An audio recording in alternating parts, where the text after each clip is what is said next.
evidence.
We cannot continue to rely only on our military in order to achieve the national security objectives that we've set.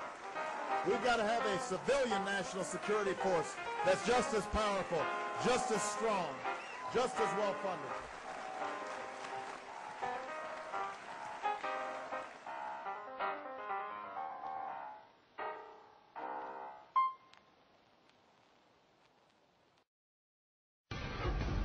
And now the most exhilarating 2 minutes in television, the latest from the political grapevine. Green Party presidential candidate Cynthia McKinney, remember her, has a new story to tell. She says the U.S. government systematically killed thousands of people during Hurricane Katrina.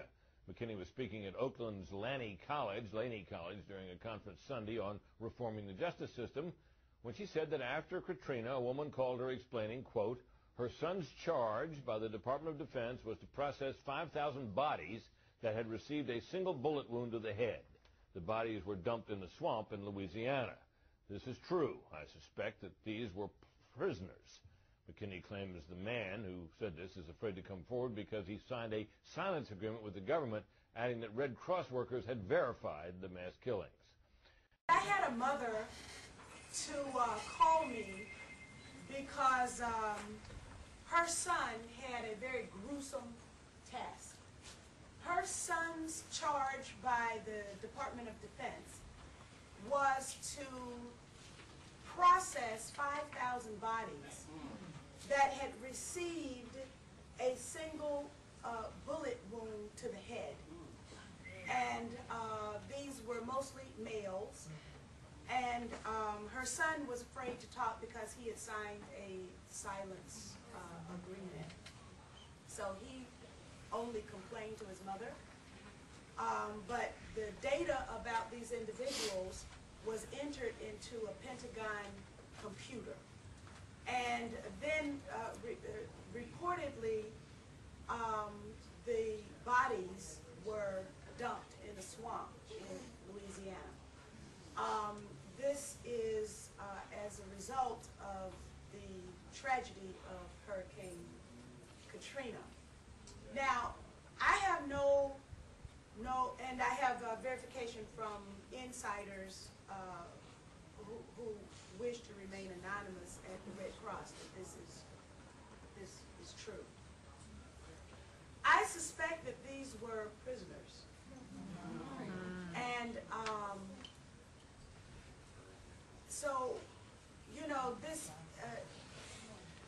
investigation of the whole prison industrial complex is extremely important, and it should not end with just a question of the nature of prisons in our country, but these 5,000 souls also need some justice too.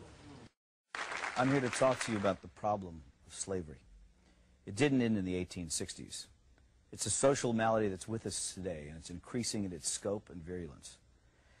The desire to enslave our fellow man is unfortunately intrinsic to the human character. It has been with us since the beginning of time, on every continent and in virtually every culture, from ancient Egypt to Babylon to Greece and Rome, Africa, Asia, Europe, and the United States. Germany and Japan openly practiced widespread slavery only 50 years ago, and the Soviet Union until less than a decade ago. China even today.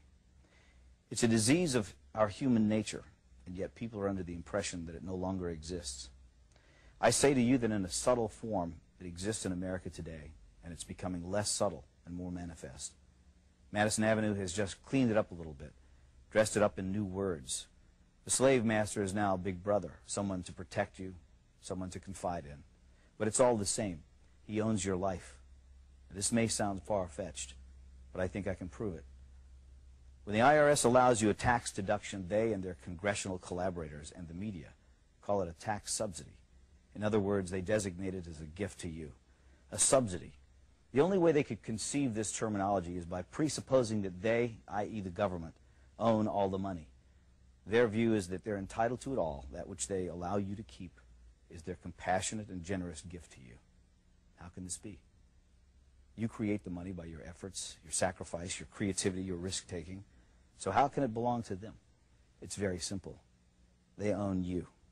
They own everything you produce, your money, your house, your thoughts and ideas, your children. If you go to a foreign country to work, you still have to pay the U.S. income tax. You could dig a hole in the middle of Siberia and they'd be entitled to a cut of your wages because in their minds, under their law, they own you. They create arcane and esoteric laws to criminalize you. You may try, but you can't obey them. You can't even understand them without a lot of professional help.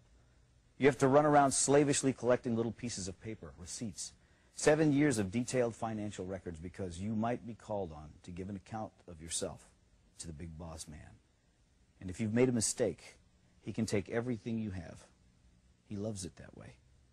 That's total power over you, slavery. I don't remember when we the people signed over ownership of ourselves. It just gradually happened by them taking more and more of our freedom. But here's the worst part. It's really only just begun. In this modern age, the information age, getting your money is not enough, even though money, don't let anyone deceive you, is the material source of your freedom. Now, however, they want your mind. If you deviate in your thinking, if you commit one of the 10,000 taboos, and they perceive your actions as a threat, they'll come out and kill you. It was the thought police who killed the children at Waco and Ruby Ridge. Neither David Koresh nor Randy Weaver, whatever things might be said about them, had ever mugged anyone, robbed a 7-Eleven, or committed forcible rape or murder. But they did have unorthodox views, and therefore it was necessary to round them up and deal with them. Whatever their crimes were, they could have been arrested and tried openly in a court of law. But that was not the aim of certain factions in the government. These statists wanted a massive demonstration of force to show who was boss. The penalty for resisting is death. After all, we're not free. We belong to the government, and deviant thoughts will not be tolerated. In the aftermath of the horrible Oklahoma City bombing, government propagandists tried to intimidate the people into silence by recklessly linking criticism of the government to acts of murder. Some people ask, how can you fear your government and claim to love your country? Our response is, how can you love your country without fearing your government? Who else holds a counterfeit license to kill, incarcerate, and confiscate for non-crimes? Remember, America is about liberty first and last, not obedience to bureaucrats. The Washington power clique wants you to shut up, get in line, do what you're told to do, and most outrageously, think what you've been told to think. We have hundreds of politicians and thousands of lobbyists crawling all over Washington, thinking of ways to control you, to extend their will over you, to subvert your freedom and replace it with their will.